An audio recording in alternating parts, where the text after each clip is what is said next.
Welcome to My Better Half on the Jefferson Exchange. I'm Vanessa Finney. My guest today is an example of triumphing over trauma. In the late 1960s, Betty Kwan was living a privileged life with her family in southern China.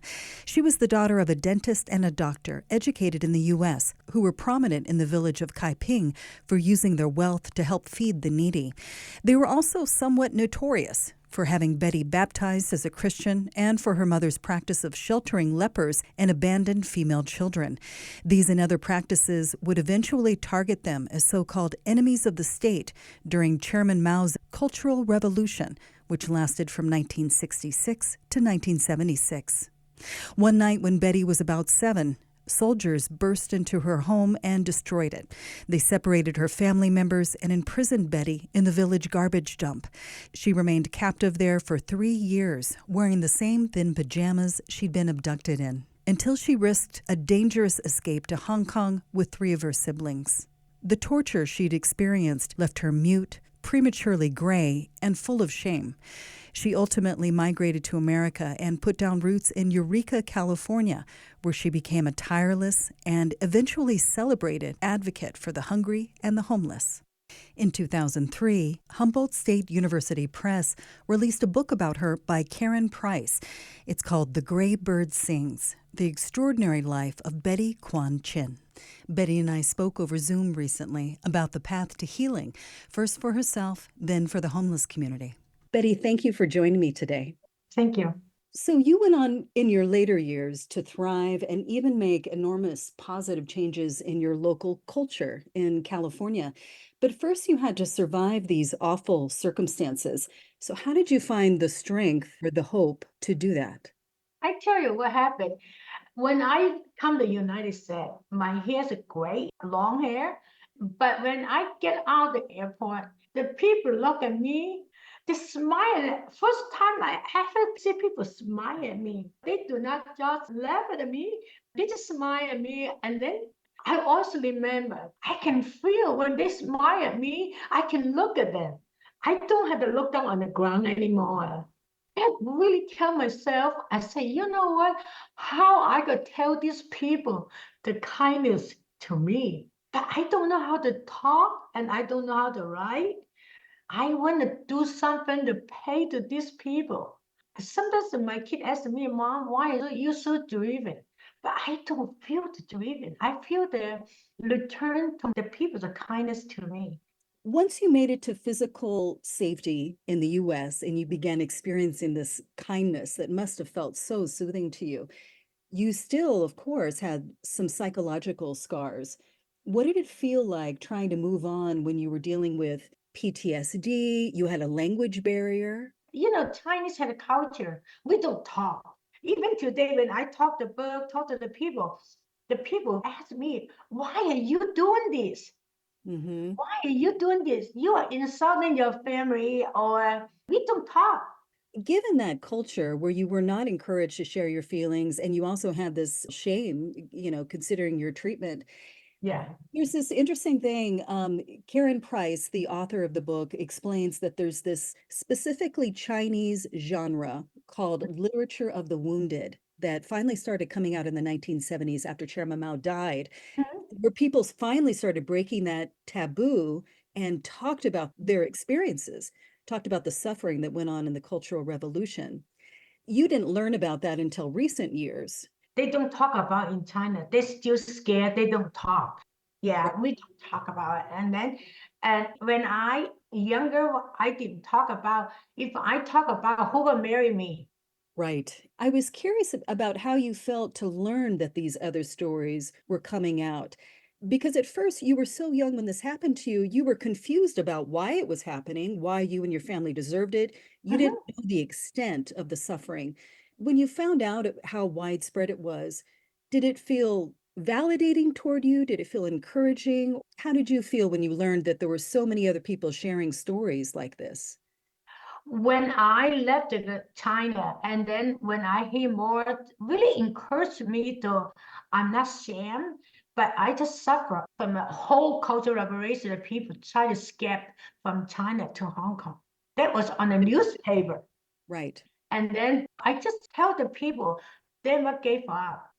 Mhm. Sometimes the hard life is really encourage you, make you a better person. Wasn't happened to me when I was young, I wouldn't be doing what I'm doing. I think the passion always built on the hard time, on the trouble time, is tough. It's hard. I deal with so many mental health issues with the client. I do not suffer mental health like most of the people on the street. If somebody suffer what I suffer, must be 100% on the street or in a mental health hospital.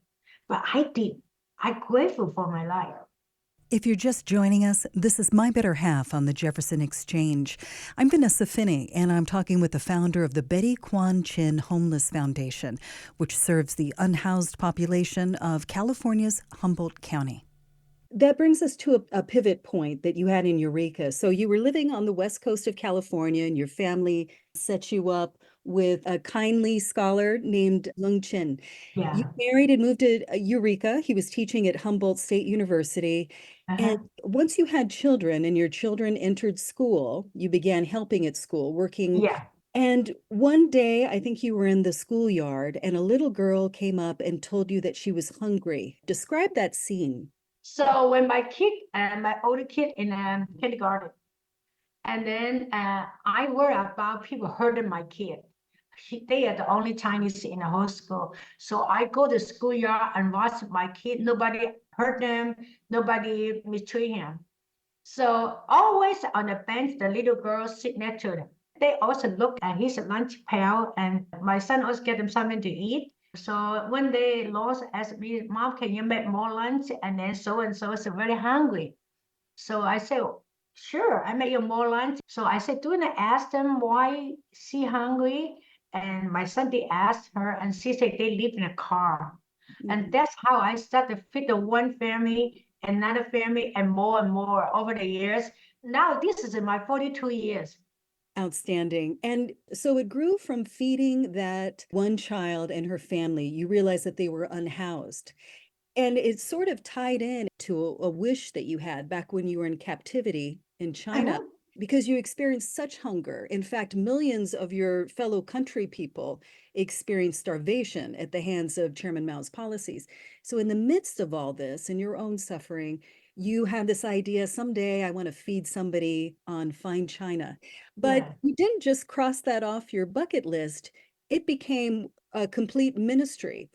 And you began looking at the root causes of the children involved in the unhoused population. You began preparing backpacks for them so they could go to Mhm. school. You began bringing them lunch and dinners where they were in their outdoor communities. This didn't always sit well with the people in your community. Some business owners thought you were encouraging a bad element. Well, before 2008, I'm not allowed to go to second, third, and fourth street because I feed the homeless people. The cop point a gun at me, and then I have 5 lawsuits against me. So when Maria come around, and actually she came to Eureka to help me, and she said, "Let's walk through the old town, see who can stop you." The Maria that Betty's referring to is journalist Maria Shriver. When Maria was the First Lady of California, she created the Minerva Award to honor women who've changed their country. In 2008, she presented it to Betty. I asked Maria what made Betty stand out to her. So I think what stood out and still stands out to me about Betty is her enthusiasm, her drive, her passion to make a difference in people's lives. She exudes a joy, and very often when you're meeting people that are in the kind of hard work of changing people's lives on the front lines of humanity, they're pretty serious, and oftentimes the joy has slipped away because it's such hard work.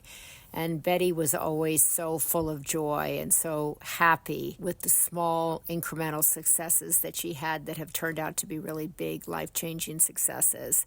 It takes a lot of effort. It takes a lot of grit, determination, sweat to do what Betty is doing. So I wanted to be a part of encouraging her, bringing attention to her work, validating her work, and lifting her up.